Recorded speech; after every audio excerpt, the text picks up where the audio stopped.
Welcome back. This is episode number 3 of this tutorial series on Raspberry Pi for complete beginners. You can find the series playlist link in the description. And let's get started. Let's now install and configure VNC. VNC will simply allow you to use the Raspberry Pi desktop from your own computer. This is great, so you don't need to only use the terminal with command lines, and you also don't need to have a monitor plugged to your Raspberry Pi. Even if you have a monitor, you will see that it may be more convenient to work without it. And the reason we did all this setup with SSH before is simply because we need to access the Raspberry Pi through SSH here, so we can type a few command lines to configure and set up VNC. So here, make sure that you are connected to the Raspberry Pi. Okay, you can see I have Pi at Raspberry Pi, which means that I'm gonna type commands inside the Raspberry Pi. If you don't have these, go back to the previous video. And just note that here I am on the Raspberry Pi. If I want to go back to my Windows terminal, or if you're on Linux or macOS, go back to your previous terminal, you can just type exit, and you can see now I have lost the connection. It doesn't mean that the Raspberry Pi is powered off. Okay, it's still on, it's just that you lost the connection. And then with the up arrow, I can go back to running the same command. I press enter. I need to put the password again. And you see here, for example, well, I did a mistake. So this is what you would have if you put the wrong password and if you put the right password. So to use VNC, we actually need to enable VNC because it's disabled by default. And to do that, we will start a menu. You can just type sudo like that, and then raspi-config, and you can press tab for auto completion. Okay, so sudo raspi-config, you press enter, and you get to a menu like this that you can navigate with the arrows of your keyboard. And we have two things to do here. The first, you will go to interface options.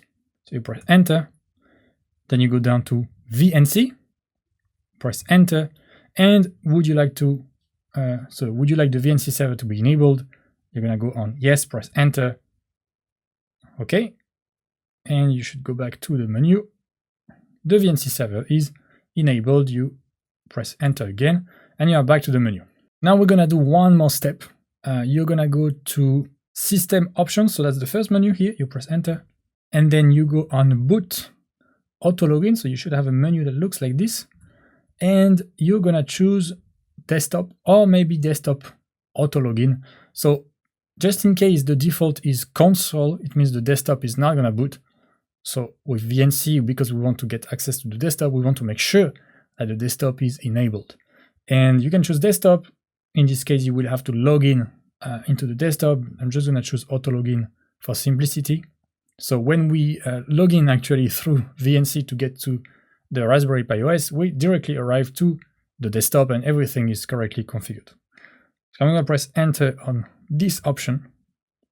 Okay, we go back to the menu, and then I click on the right arrow to go to finish, and it's gonna ask us to reboot.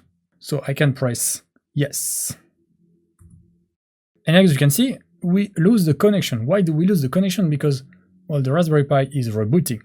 If it's rebooting, then of course we lose the SSH connection and we are back to the here to the Windows terminal. So we just need to wait that the Raspberry Pi is back on the network. And then, well, we should not need to use the terminal here again. So I'm gonna close that. I'm gonna keep that on the side for later. And what do we do now? So the Raspberry Pi should be back on the network with the VNC server enabled. So what we need is a VNC client so that we can, we can use a software to use VNC and connect to the Raspberry Pi. And to do that, I'm going to, so you can open a web browser, and we're going to use Tiger VNC. So there are lots of different VNC clients, VNC viewers. Here we're gonna use Tiger VNC. So you can just type Tiger VNC in Google and go to tigervnc.org. So they don't have an executable to download here, but you can go, you can go on the GitHub release page, and you see that they say that they have binaries for Linux, Windows, and also Mac. So you click here. Okay, and on releases, you're gonna get to GitHub, don't worry about this. Just get the latest release. It can be another version than this one, it's okay. And then they will give you a link here to SourceForge. So you click on that link and you go to SourceForge where you can download the latest. And so you can click here on this button for Windows, but if you're on other operating systems, you can see you have other versions. You can choose your operating system. Okay, and I'm just gonna click here to download. Okay, your download will start shortly. We just wait for this. We don't click on anything. Okay, and it's downloading, and then we can install. So just click. Okay. So somehow my Windows Defender doesn't like this. I'm gonna click on more info and just run anyway. Okay, if you follow, so here I'm gonna say yes, I have a pop-up to allow the software to run. So if you follow the links from the official website of Tiger VNC, it should be fine. Okay, don't go to other links than that. And now we are on the setup. So next, I accept the agreement and you can install it. Okay, next, install, finish. And then you can just go to the search bar or press Windows key, for example, and type Tiger VNC and just launch Tiger VNC. So it's gonna be empty like that. All right. So here the interface is quite simple. Here you're gonna put simply the IP address of the Raspberry Pi. You have some options that it might be auto select by default, but you don't need to change anything on the options for now. So I'm just gonna leave it by default, and you will put the IP address. So for me it was 192.168.203.222. And here, once again, it's very important that so your computer here is on the same network as the Raspberry Pi. Because once again, if you are not, then you won't be able to find the Pi from your computer. So once I have put the IP address here, I can click on connect. And very shortly after, you should have something like that. So certificate, etc. Do you want to make an exception for the server? So you can click on yes. Okay. This is just a security warning because we don't have any certificate, but it doesn't really matter. You just click on yes. And you can see here now we have username and password. So if you reach that, it means that the VNC server is actually working and you could find it. Now you just need to put username will be Pi, and the password is the same that you put before for SSH. And it's the one that you have set when you flashed the Raspberry Pi OS. And click on OK. And we are on the Raspberry Pi desktop. So this, what you see here, this is not my Windows computer. This is the desktop of the Raspberry Pi. And here just a quick parenthesis. So here I have selected the the IP address that I have found here. Okay. So if you get access to this, it's working correctly. But let's say that in the future you try again with the same IP address. For example, you try tomorrow or in 1 week, and it doesn't work anymore. Why is that? Probably because the IP address, so the network mask may have changed. So in this case, I recommend that you just find the IP address of the Raspberry Pi before, okay? So in the case that it works now, and that let's say tomorrow it doesn't work anymore, it's probably because maybe the IP address changed. It happens for me. For example, I use my smartphone as a hotspot, and somehow when I disconnect the hotspot and I create a new one, it gives a different IP address. So the IP address I have today is not going to be the same as the one I have tomorrow. So probably there's a way to fix that, but it's going to be more complex. But just know that you might have to check the IP address again, just in case it works now and it doesn't work in the future. But if it doesn't work now, well, you need to go back and make sure that you can connect with SSH, make sure that you can access the menu that we just did in this video, and that the VNC server is enabled and that you can download the Tiger VNC client. And I'm just adding this small extra troubleshooting parenthesis here, okay, to address the issue where you could have at this point you would not see the desktop, but you would see a gray screen. So you could still connect with Tiger VNC, but you would see a gray screen. That has happened to me recently when I tried on the Raspberry Pi 4. So I don't know if it's due to Raspberry Pi 4, I could try again. Here on the Raspberry Pi 5 it works correctly, but anyway, if you have a gray screen, well, it means you won't see that. So probably you just close Tiger VNC, and then what we will do is go back to the terminal. Okay, so you should be able to connect with SSH. We're gonna go back here. So I put the password. We go back to the Raspberry Pi with SSH, and we are going to do a sudo apt update. Okay, so you write exactly this command, sudo apt update. You press enter. You might need to put your password, but here it works okay. It's gonna update the packages, and then you need to do sudo apt upgrade. Okay, so actually update is gonna fetch the new packages, and upgrade is gonna update them. This is something we're gonna see a bit later when we talk about Linux, so you don't really need to worry about this for now. You just type those commands exactly. So you upgrade. This is probably gonna show you a lot of packages, and it's gonna stop and ask you to validate. So you just press enter, and then you can wait. So you might wait for 10-15 minutes for everything to be updated. Here it shows me 0 to upgrade because I have actually already upgraded the system before. But for you, it might take, well, like I told you, 10 to 15 minutes, depends. And then after that, you can reboot the Raspberry Pi. How do you reboot the Raspberry Pi? Well, we're not gonna take the cable out and put it again. No, we can use sudo and then reboot, just like that. So you press enter. Okay, you can see the system will reboot now, and now we lose the connection. Okay, because if you reboot, then, well, the Raspberry Pi is shut down, so you lose the connection. And then you can go back to Tiger, so Tiger VNC. So you should wait a bit, okay, maybe 30 seconds. Let's try to connect. Okay, we have this again. So Pi, and then the password, and you should be able to get to this. What we do now are the last steps. So after this, everything will be fully configured. So we got access to the Raspberry Pi desktop with VNC, and we're just gonna do a few things here, get used to the desktop, check a few options, okay, do some updates, etc. So first of all, here to go full screen, if I click on F8, I should be able to get this menu, okay, and you can click on full screen.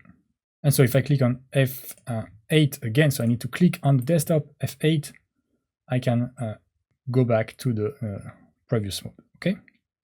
You also have the options. So this is the options of Tiger VNC, okay? It's not Raspberry Pi, it's about Tiger VNC, about different options for encoding. If you have weird colors here, you might select, for example, tight or X-style. Well, it doesn't really matter, but if you have weird colors, you might change the encoding here. Apart from that, I would not really change anything. So what do we have on this desktop? Well, we have a menu bar on top. So if you are used to Windows, the menu bar is at the bottom. It's basically the same thing. And the first thing I'm going to do, so I'm going to click on this launch menu and go to Preferences and Appearance Settings. Okay. So this is optional. I'm just doing this so that when I do the course, you can easily read and see what I'm doing.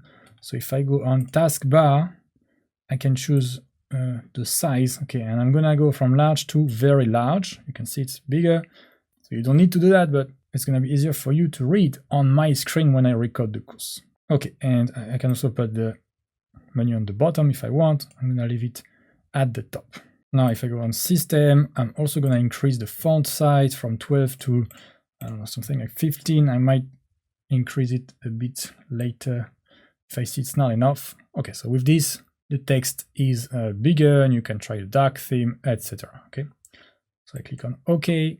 And now, well, the important thing to check, you can go back to the menu here, Preferences, and Raspberry Pi Configuration. And here you can see you have the password. So if you want to change the password, you can do it here. You can change the host name. Make sure that, well, the boot option is to desktop, so make sure to keep that. You can enable, disable the auto login, etc. If I go on interfaces, you can see we have the VNC server that's enabled, so don't disable it. And you have other stuff here, so SSH is enabled as well.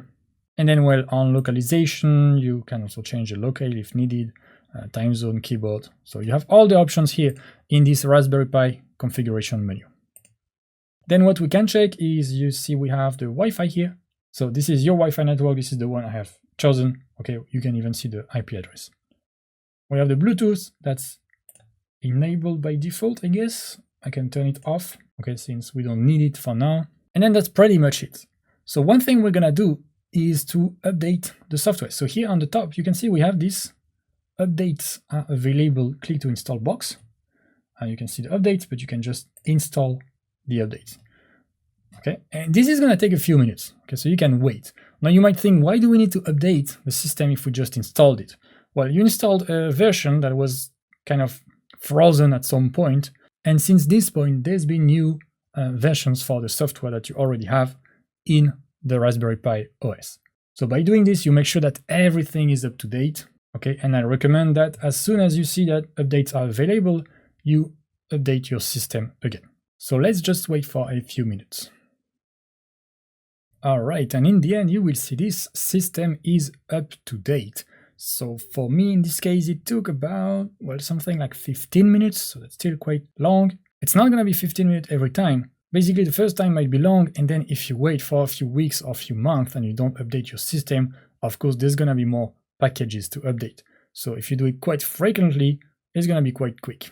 And when you have this, you can just click on OK, and that's basically it. Your Raspberry Pi OS is correctly configured. And now before we continue, I actually need to show you something that's, well, quite important, is how to shut down your Raspberry Pi properly. Because you might think, well, you just need to remove the power cable. And that's what we did once during the setup to find the IP address, okay? It's not ideal, but sometimes you need to do it. But if you have access to the Raspberry Pi desktop like this, well, you should definitely shut it down like you would shut down a normal computer. You have a menu here, and you click on shutdown. You can shut down or reboot, you click on shutdown, and you can see then you will lose, of course, the VNC connection. And that's normal, because if you shut down, then the VNC server is turned off and you lose the VNC connection. Okay, so I recommend that you always shut down your Raspberry Pi properly, simply because, well, imagine another computer. You don't remove the battery of the computer, or you don't just unplug it from the wall. You shut down your computer properly. I mean, I hope you do. So same thing for the Raspberry Pi. As much as possible, try to shut it down correctly. And then once you shut it down, you can remove the power cable. Okay, so wait maybe a few seconds, 10 seconds after you shut it down. And if you want to start it again, you just need to power it on again. So I just did that. I power it on again. You wait for maybe 20-30 seconds, and after you've waited a bit, you can connect. So let's just click on yes. Okay, it's gonna ask us to put the username and password again. Okay, and we are back to the Raspberry Pi.